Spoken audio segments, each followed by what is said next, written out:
It starts with a plastic bag, a man asleep on a park bench.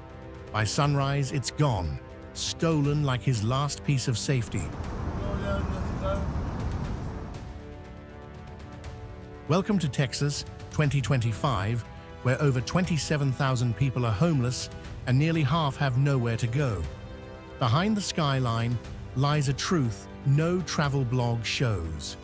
This isn't just a crisis, it's a quiet unraveling. Average rent? $1,400 for one bedroom.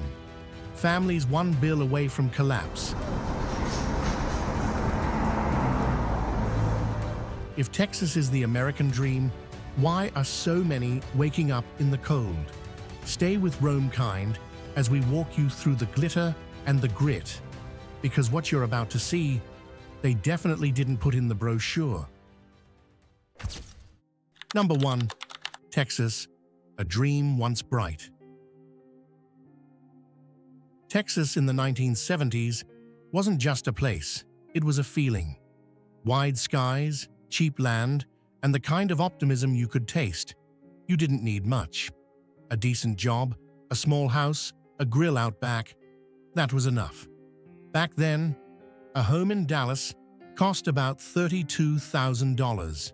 Yes, really, you could buy it, mow the lawn, and still have change for a burger. People came from all over, chasing something big, and for a while, they caught it. Kids laughed on swing sets. Parents had pensions. The air felt full of the American dream. But dreams don't usually explode. They leak, quietly, steadily. Rents started climbing. Jobs packed their bags and moved overseas. The support systems that once held people up, they started cracking. By the time anyone noticed, the ladder had lost most of its rungs. Fast forward to today. A one-bedroom apartment costs about $1,400 a month. And that's if you find one. For many, it's not about saving, it's about surviving, paycheck to paycheck, or sometimes no paycheck at all. How did we get from front porches and barbecues to eviction notices and GoFundMe pages? The dream didn't vanish, it just stopped being affordable. What's wild is that Texas still sells the dream. Glossy brochures, booming skylines, promises of freedom. But ask someone struggling with rent in Austin if that dream feels real. Spoiler, it probably doesn't. Maybe you lived that Texas dream once, maybe your parents did. Do you think it's gone for good? Or is there still something to fight for? Number 2. Numbers that speak. Numbers don't cry, but sometimes they scream if we bother to listen. That's where we begin. Bold, sharp, immediate. You scroll through your phone, coffee in hand, and bam. Texas in 2024 saw 27,987 people without a home. That's nearly double the number from 5 years earlier. It's not just a statistic, it's a signal flare. Austin, with its population pushing 986,928, has seen its housing costs skyrocket. Average one-bedroom rents hit $1,400 a month, forcing people to make impossible choices. Does that sound like a land of opportunity? Or more like a poverty pit where dreams quietly disappear? But these aren't just numbers. They are our neighbors, our grocery clerks, the guy who fixed your AC last summer. Many are one ER bill or missed shift away from losing the roof over their heads, and once they fall, the climb back is brutal. Inside these figures is Lena's story, a 33-year-old bakery assistant in El Paso. She worked early mornings and late evenings. She skipped meals to feed her son. But when the bakery cut hours after the owner fell ill, her rent snowballed. They moved into an old van, parked near a schoolyard for safety. No address, no peace, just survival. Sound extreme? It's not rare.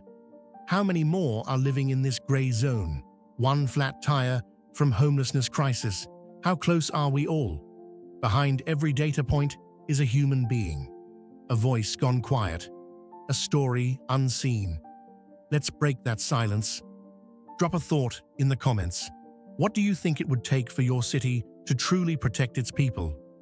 Think Lena's story is too familiar. It's because it is. Comment, "Seen it," if you've ever witnessed someone fall through the cracks. Stick around, because the next chapter isn't just about numbers, it's about what they're hiding. Number 3. The invisible next door. You ever walk down a quiet street and pretend the tent behind the gas station isn't there? Texas does that a lot. The state that prides itself on seeing big somehow looks the other way when the homeless crisis shows up just beyond the picket fence. Let's be honest, it's easier that way. Pretending feels more polite than staring. But that silence, it's dangerous, because when enough people stop seeing, the problem stops existing. At least on paper. Meanwhile, right across from the yoga studio or Trader Joe's, someone's boiling rainwater for dinner.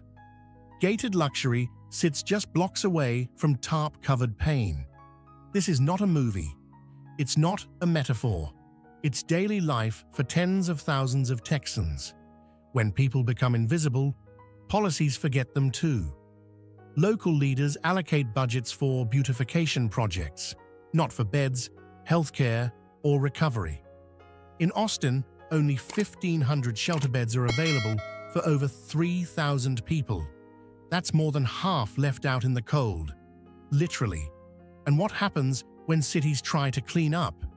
Tents get torn down. People move. Then the cycle starts again. It's not a solution. It's just displacement with good PR. Ask anyone in the camps. They don't want handouts. They want dignity. They want to be heard, not handled. One former cook in Corpus Christi put it best: "I used to feed families. Now I'm invisible." Here's the real question. What does it say about us, about our society, when visibility is reserved only for those with mortgages? So, next time you drive past a tent, pause, think. What if that was your uncle, your childhood friend, your old high school teacher? Texas doesn't lack light. It lacks our attention. Those tents you scroll past, they're full of stories. Some tragic, some brave, all real. And they deserve more than silence. They deserve sight and a conversation. Number 4. Life on the margins. Cities say they're cleaning up the streets. Translation: evicting people with no addresses. You can't call it beautification if it erases lives. Underneath the steel overpasses and in the shade of graffiti walls, everyday Texans carve out fragile shelters. In Fort Worth and Dallas, municipal cleanup crews sweep through tent camps at dawn. Belongings disappear. Tents vanish. People are pushed to move, but there's nowhere left to go. Shelters are at full capacity. Affordable housing is pretty much off the map. The result? People like James, 58, a former mechanic, now sleep under Interstate 35 East on a mattress stolen from a dumpster. He jokes he used to fix things. Now he's what's broken. There's dark humor in that, but no punchline. His world is one of survival. A cardboard box, a tarp overhead, the rumble of traffic. For company. With high taxes, public funding should cushion the fall. But what happens when policies favor image over individuals? The safety net becomes a sieve. The tiny shelters left are ruled by restrictive rules. Elderly folks, single mums, folks with mental health issues, they get turned away. Consequence? A homelessness crisis that's not hidden by numbers. It's felt in every cardboard wall, every shivering frieze. Here's a question. If a city erases people to look clean, who's cleaning up their conscience? Shouldn't public space mean everyone gets a shot at safety? Suggest your answer in the comments. We need more than empathy. We need action. Clean up can't mean clean out. Until cities patch policies and rebuild support, people will keep slipping through cracks. The spotlight shows skyscrapers, but people like James stay behind the neon glow, still here, still alive. James doesn't ask for pity. He just wants space to exist. But in Texas, even space has a price tag. Number 5. Stolen childhoods. Fairy tales begin with once upon a time. In Texas, too many kids start their stories with last night, we slept in the car again. That image hits hard. In the school year spanning 2023 to 2024, there were over 114,000 homeless students in Texas. Think about that. Hundreds of schools with kids learning by flashlight in tents or parked cars. These are real children, not just stats. They didn't choose poverty. They were born into it. In Dallas alone, rents jumped about 28.6% from 2020 to April 2025. Families working hard, fast food, retail, cleaning, still can't keep roofs over their heads. The result? Children moving homes multiple times, missing classes, losing sleep, and falling behind. Here's where it gets messy. A child uses a borrowed hoodie as a blanket. Another studies by phone screen light in a car. Every night becomes a gamble. Will we have electricity, hot water, a place to call home? And guess what? The long-term cost is huge. Unstable housing damages education, mental health, physical health, even social skills. These kids aren't just struggling today, they're robbed of tomorrow. This is not a personal failure. It's a system failure, a national failure even. And it deserves more than pity. It deserves action. What can we do? Can we build safe zones so kids don't have to learn in the dark? Could local housing help stabilize families? What's stopping policymakers from acting? Here's a thought.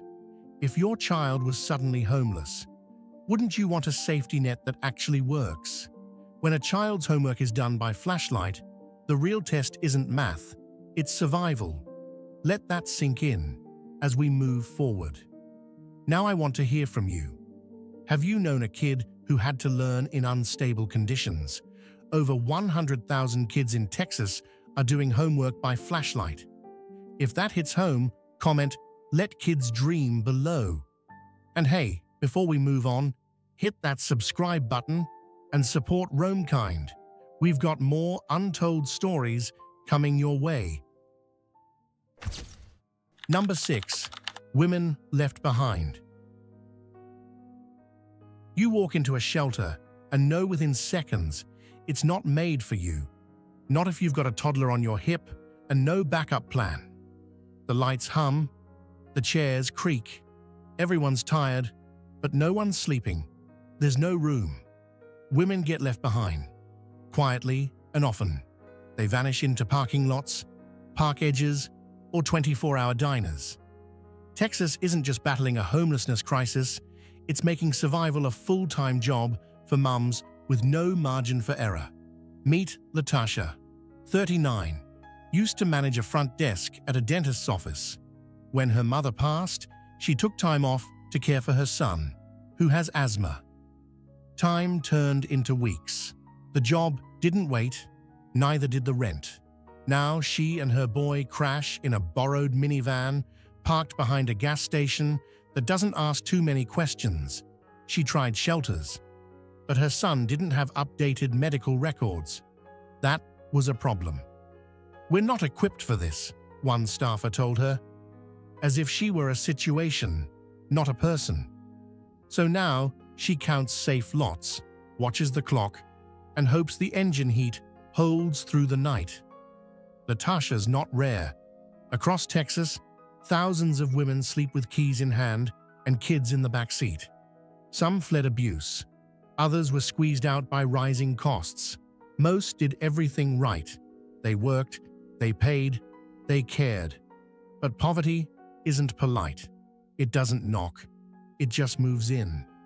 Meanwhile, the budget debates roll on. Tax dollars pave new lanes. Hotels pop up. But where's the safe place for Latasha? For her child's inhaler? For a locked door and a clean pillow? What kind of state plans for tourists, but not for toddlers? What would you do if it were you and your child? Would you stay quiet or speak up?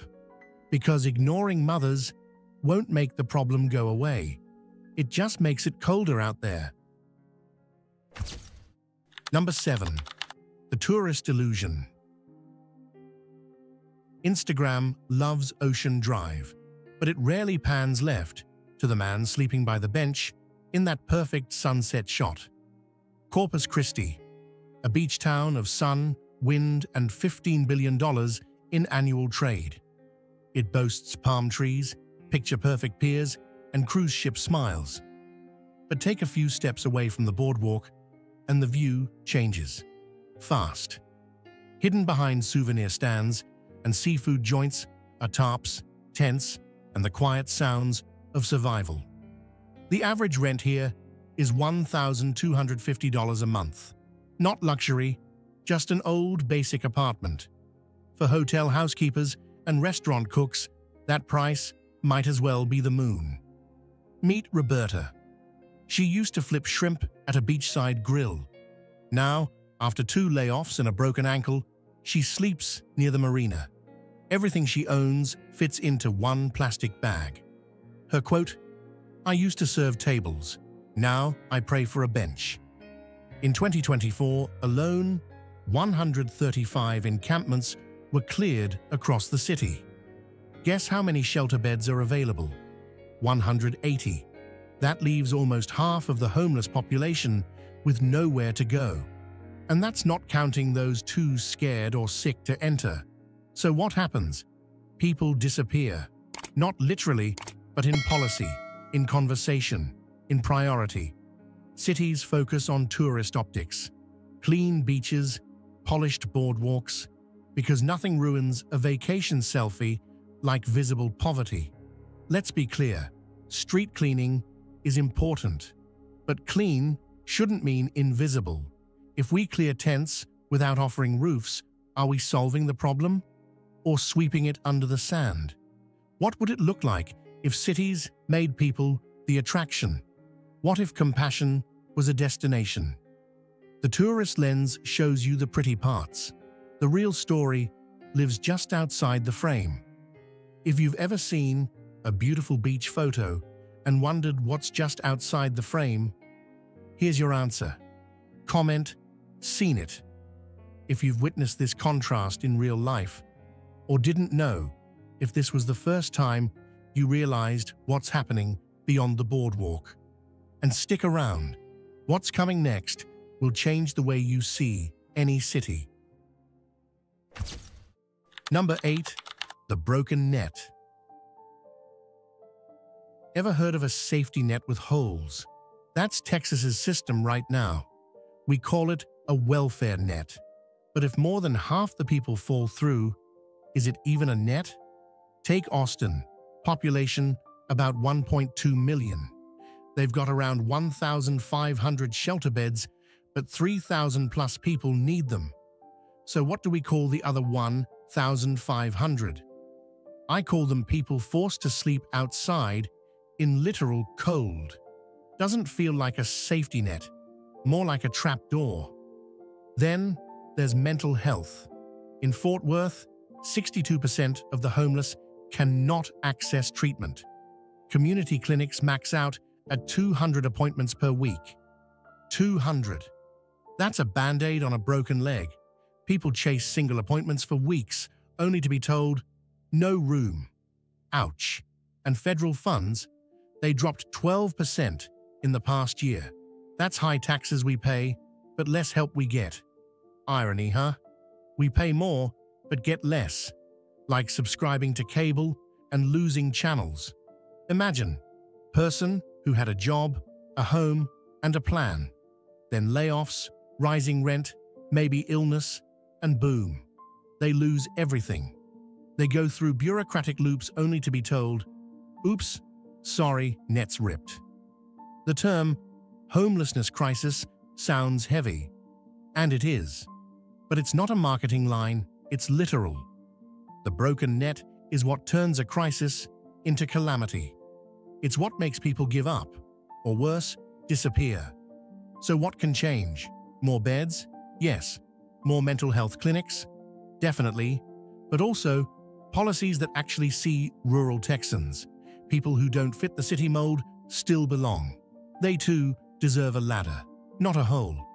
Now ask yourself this: if the safety net worked, would we still have people living under bridges in 21st century America? Want to know what's wrong? Start there. Texas doesn't just have a housing problem, it has a system problem. And until we patch the net, people aren't just losing homes, they're losing hope. Time to talk about fixing the holes.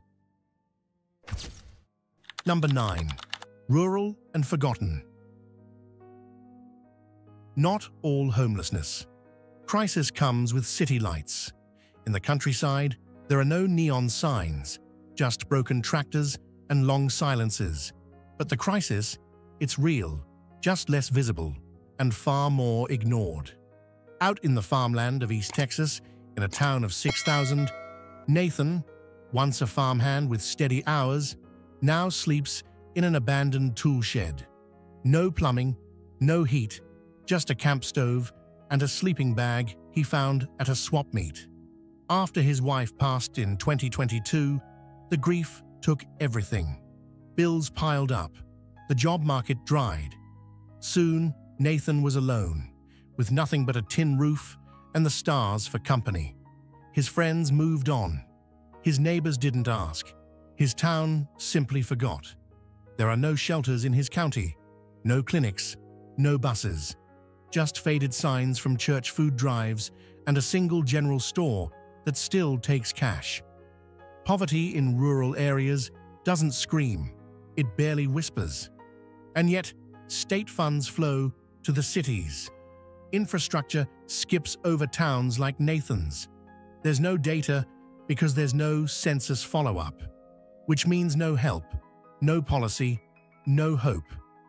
Ever driven through a town that feels like it stopped existing 10 years ago? Ever seen playgrounds overgrown, schools shuttered, and wondered, who's still here? Nathan is, and so are hundreds more, tucked in sheds, trailers, old barns. Their stories, unwritten, their needs, unmet, their lives, no less real. I used to grow food for people, Nathan says. Now I'm growing mold in a tool shed. Tell me, if this is the land of opportunity, why are the maps full of blank spaces? If you're still picturing Nathan's shed right now, you're not alone.